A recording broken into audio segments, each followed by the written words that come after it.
In 2017, I walked into the University of Benin with what we popularly known as a portmanteau, just a single box. As a student of the Department of Finance, no accommodation, but my parents just trusted. So I got to the University of Benin, and I chose to stand out from day one. I had an hostel where I stay, where 14 boys in the room. You only get to sleep if you come in earlier than the others. So, not to create inconvenience, because I am the scotter, right? I do stay in classes, FMS 101. Some students see me every day, spending the night in the classroom, just reading. And they will say, oh, we need to tell the VC to make a room for you in the management science building. But I would just smile. But each of those nights, I spend them learning about macroeconomics and the global financial market because of my passion for finance.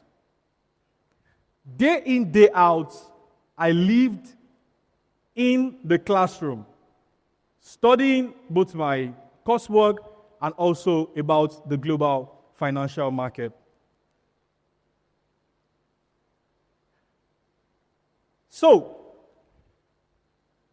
many of my friends began to inquire about what I was really doing, because they always see me reading the charts, wanting to engage about, macroeconomic news and a lot of stuff like that. And I saw the need to bridge the gap between the finance world and the academic environment.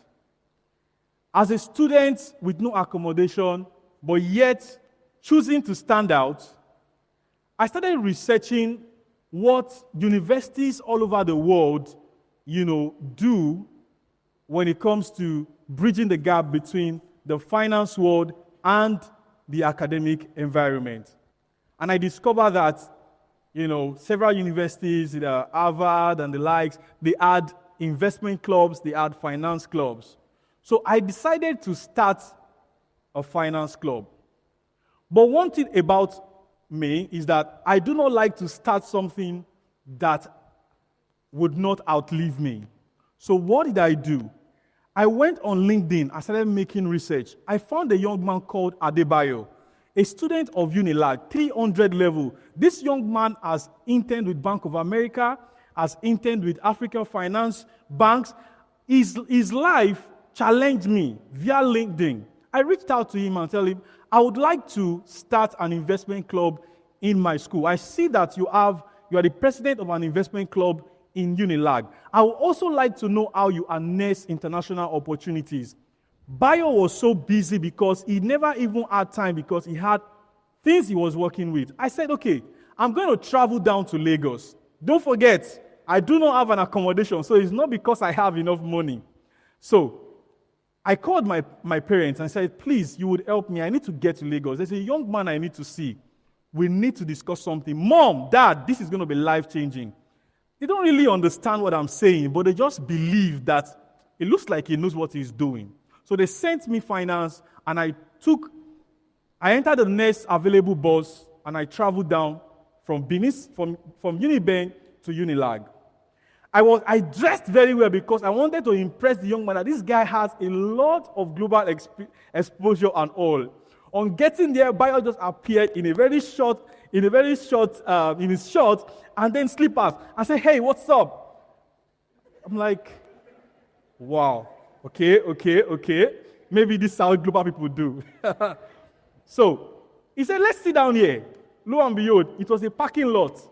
Then we sat down, and he started talking to me about how we started and the opportunities he has harnessed.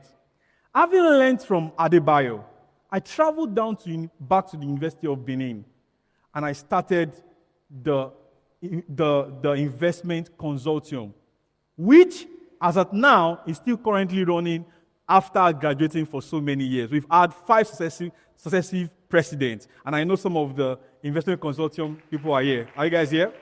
Awesome. And I started this club with few passionate people. It was not enough because I never had that solid knowledge of finance. However, I was going to be leading people on how to become, relevant in the finance industry. So I needed to stand out so that they see me as the example that they can follow.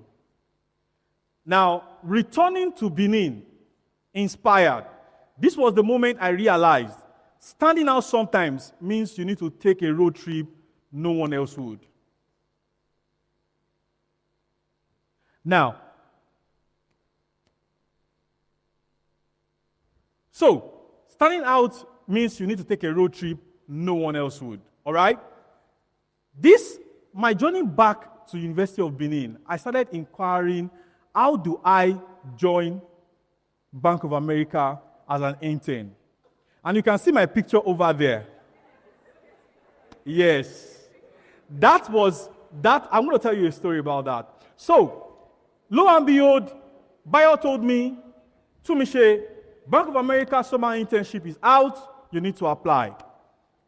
Solid knowledge of finance, I decided to apply. I did the first interview, I passed. Did a second interview with, some white lady online here in Uniben. In fact, I went to engineering hall, that is very quiet so that I can use the serene environment and all. I passed that interview. Lo and behold, Bank of America then sent me that congratulations, you have qualified for the semi-final interview. And that interview will be taking place in Lagos. My flight would be paid by Bank of America. First time entering flight, Bank of America paid for my flight. I entered the flight, got to Lagos. They lodged me in in the best hotel, Eco Hotel. I got into the room and it says, "Welcome, Oluwatunmise." Imagine a boy that doesn't even have exposure. When I saw my name on the screen, everywhere was gold. I couldn't sleep. Yes, I couldn't sleep. I bounced on the bed. I sat up. I got there in the evening. The interview was going to be the following day. I did not sleep all throughout. Because it was like, what world is this? What world? I never had an accommodation. But here I am in a 5-star hotel. And then I sat and I started preparing for the interview. Getting to the following day, do you know what? There were several students also lodged in that hotel. From Babcock, Covenant, Unilag. Guess what happened to me? I had a cold feet. Because I was scared. I said, and then these guys, from Covenant University, they are speaking, from Unilag, they are speaking, so exposed. And then they brought us into a room and said, we need to do case study. I'm like, case what? I never had the knowledge of that. And then everybody was talking about, they brought out a case study, a problem, and they needed us to solve it. And that was part of the interview. I had zero knowledge. I just moved because I chose to stand out. I was there. I didn't know how to tackle the case study. Then there was this law student from Unilag. She was just talking, doing everything. And then the white guys and the black guys from Bank of America were there, just looking at us. And I was just confused. Just so that they will feel like I'm doing something. I just I was just writing whatever, And after that, we now had a one-on-one session, and then we all went back. I knew that I might not get this, but something has changed about me. When I came back, this became a defining moment for me. When I came back to University of Benin, I never remained the same. I intensified my need to stand out.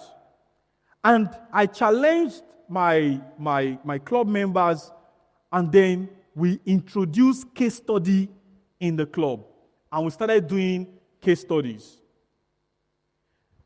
Fast forward, I started researching, how do I make these people better? Then we came to, I said, let's have the first investment conference in University of Benin. That was 2019. We brought, president of the Nigerian Blockchain User Group. We brought managing director of the Nigerian Stock Exchange Market and other dignitaries. And there is my lecturer who was our student advisor of the club, who's currently a lecturer in a university in the UK. He supported us, and that was our first conference in University of Benin. My people were challenged. Next slide.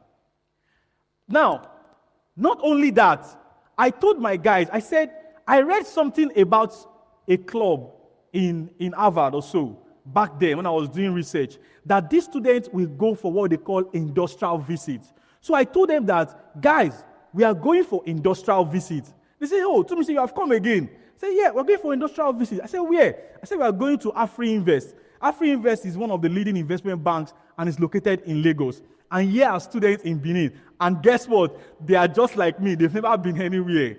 So I reached out to AfriInvest. I told AfriInvest we would like to come for an industrial visit.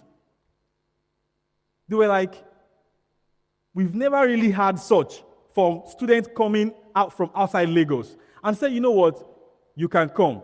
And then we discussed with our student advisor, and then he helped us mobilize boss, and then we contributed, and then we moved to Lagos. We lodged in an apartment, and here we are in AfriInvest. In AfriInvest that day, they taught us about investment banking. People, the team from investment banking came to speak. The team from sales and trading came to speak. And I could see the joy in the eyes of the members of the club I had founded. They were so elated. They've never seen this kind of exposure before. And you can see us. That was at the end of the session. We were so happy. The next slide.